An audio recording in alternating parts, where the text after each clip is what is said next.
കൊച്ചിൻ ഹനീഫയുടെ ഒരു സംഭാഷണമെങ്കിലും കേൾക്കാത്ത, അത് കേട്ട് ചിരിക്കാത്ത ഒരു ദിനം പോലും മലയാളികൾക്കുണ്ടാവില്ല. മലയാള സിനിമയുടെ നികത്താൻ കഴിയാത്ത വിടവാണ് കൊച്ചിൻ ഹനീഫയുടെ വേർപാടിലൂടെ സംഭവിച്ചത്. നടനും സംവിധായകനും തിരക്കഥാകൃത്തുമെല്ലാമായിരുന്നു താരം. കൊച്ചിൻ കലാഭവൻ എന്ന കോമഡി ട്രൂപ്പിലൂടെയായിരുന്നു സിനിമയിലേക്ക് എത്തിയത്. വില്ലനായും സഹനടനായും കൊമേഡിയനുമായുമെല്ലാം അദ്ദേഹം വിസ്മയിച്ചു. 1972 അഴിമുഖം എന്ന ചിത്രത്തിൽ തുടങ്ങി വാത്സല്യം എന്ന ചിത്രം സംവിധാനം ചെയ്തു അതിശയിപ്പിച്ചു. താരമെന്നതിലുപരി വീട്ടിലെ ഒരു അംഗമെന്ന രീതിയിലുള്ള സ്നേഹമാണ് കൊച്ചിൻ ഹനീഫയ്ക്ക് മലയാളികൾ നൽകിയിരുന്നത്. അതുകൊണ്ട് തന്നെ അദ്ദേഹത്തിൻ്റെ വേർപാട് സിനിമാ പ്രേമികൾക്ക് ഉൾക്കൊള്ളാൻ കഴിയുന്ന ഒന്നായിരുന്നില്ല. 2010 ഫെബ്രുവരി 2 കൊച്ചിൻ ഹനീഫയ്ക്ക് മലയാള സിനിമാ ലോകം നിറകണ്ണുകളുടെ യാത്രാമൊഴി നൽകിയത്. കരൾ സംബന്ധമായ രോഗത്തെ തുടർന്നായിരുന്നു അന്ത്യം. സൗഹൃദങ്ങളായിരുന്നു കൊച്ചിൻ ഹനീഫയുടെ ലോകം. അതുകൊണ്ട് തന്നെ അദ്ദേഹത്തിൻ്റെ മരണശേഷം അദ്ദേഹത്തിൻ്റെ ഭാര്യ ഫാസിലയ്ക്കും മക്കൾക്കും തുണയായത് നടൻ ദിലീപിൻ്റെ അടക്കമുള്ള സുഹൃത്തുക്കളായിരുന്നു. ഇരട്ടക്കുട്ടികളായ സഫയും മർവയുമാണ് കൊച്ചിൻ ഹനീഫയുടെ മക്കൾ.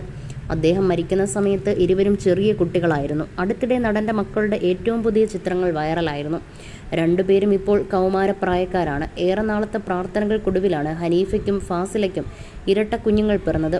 വിവാഹം കഴിഞ്ഞ് 12 വർഷത്തിന് ശേഷമാണ് മക്കൾ ജനിച്ചത്. അതുകൊണ്ട് തന്നെ മക്കൾക്കൊപ്പമുള്ള നിമിഷങ്ങളായിരുന്നു ഹനീഫയ്ക്ക് ഏറെ പ്രിയപ്പെട്ടത്. ഓരോ പിറന്നാളും ആളും ആരവവുമായി കൊച്ചിൻ ഹനീഫയും കുടുംബവും ആഘോഷിച്ചിരുന്നു. ഇപ്പോഴിന്ന് സഫയും മറവയും കൈക്കുഞ്ഞുങ്ങളായിരുന്നപ്പോഴുള്ള ഒരു പിറന്നാൾ ആഘോഷത്തിൻ്റെ ചിത്രങ്ങളാണ് സോഷ്യൽ മീഡിയയിൽ വൈറലാവുന്നത്.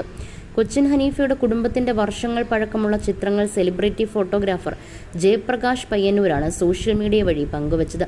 ചിത്രത്തിൽ കൈക്കുഞ്ഞുങ്ങളായ സഫയെയും മറവയെയും കൊച്ചിൻ ഹനീഫ ഇരുകൈകളിലുമായി എടുത്ത് താലോലിക്കുന്നതും പിറന്നാൾ കേക്ക് മുറിക്കുന്നതുമെല്ലാം കാണാം. മക്കളിലൂടെ ഞാൻ ഇക്കയെ കാണുന്നു എന്നാണ് പ്രിയ ഭർത്താവിനെക്കുറിച്ച് സംസാരിക്കവേ ഫാസില പറയാറുള്ളത്. പണ്ട് പങ്കെടുത്ത പരിപാടികളൊക്കെ വീണ്ടും ടി വിയിലെത്തുമ്പോൾ ഇന്നും വീട്ടിൽ അദ്ദേഹം വരുന്ന പോലെ തോന്നും. അതുപോലെ അദ്ദേഹത്തിൻ്റെ സിനിമകൾ കണ്ടിഷ്ടപ്പെട്ട പ്രേക്ഷക സമൂഹത്തിൻ്റെ സ്നേഹവും വളരെ വലുതാണ്. എവിടെ പോയാലും ഇക്കയുടെ കുടുംബമാണെന്ന് തിരിച്ചറിഞ്ഞാൽ അവർ ഓടി വരും. എന്തെങ്കിലുമൊക്കെ സംസാരിക്കാതെ പോകാറേയില്ല. അതൊക്കെ നല്ല അനുഭവങ്ങളല്ലേ? അതാണ് ഏറ്റവും വലുത്. എവിടെയും നമുക്ക് സ്ഥാനമുണ്ടാകും. മക്കൾ അറിയുന്നതും ഹനീഫക്കയുടെ പേരിലാണ്. ആ സ്നേഹം അവർക്കും അനുഭവിക്കുന്നുണ്ട്. ഞങ്ങൾ അത്രയും ആഗ്രഹിച്ചും പ്രാർത്ഥിച്ചും കിട്ടിയ 2 കൺമണികളാണ്. സഫ, മർവ എന്നീ പേരുകൾ മക്കയിലെ 2 പർവ്വതങ്ങളുടെ പേരാണ്. ഇസ്മായിൽ നബി മരുഭൂമിയിൽ ദാഹിച്ചു നടന്നപ്പോൾ ഉമ്മയായ ഹാജറ ബീവി ഈ പർവ്വതങ്ങൾക്കിടയിലൂടെ വെള്ളത്തിനായി അലങ്ങി നിരാശയായി തിരികെ എത്തുമ്പോൾ കാണുന്നത് ഉറവ പൊട്ടിയെത്തിയ ജലത്തിൽ കൈകാര്യം കളിക്കുന്ന ഇസ്മായിലിനെയാണ്. ആ ഉറവയാണ് സംസം ജലം. മക്കളെ കിട്ടാൻ ഞാനും ഹനീഫക്കയും അതുപോലെ അലഞ്ഞിട്ടുണ്ട്. ആശുപത്രികളിലും IVF സെൻ്ററുകളിലും കയറിയിറങ്ങിയ നാളുകളുണ്ടെന്നുമാണ് ഒരു അഭിമുഖത്തിൽ സംസാരിക്കവേ ഓർമ്മകൾ പങ്കുവെച്ച് മുമ്പൊരിക്കൽ ഫാസില പറഞ്ഞത്.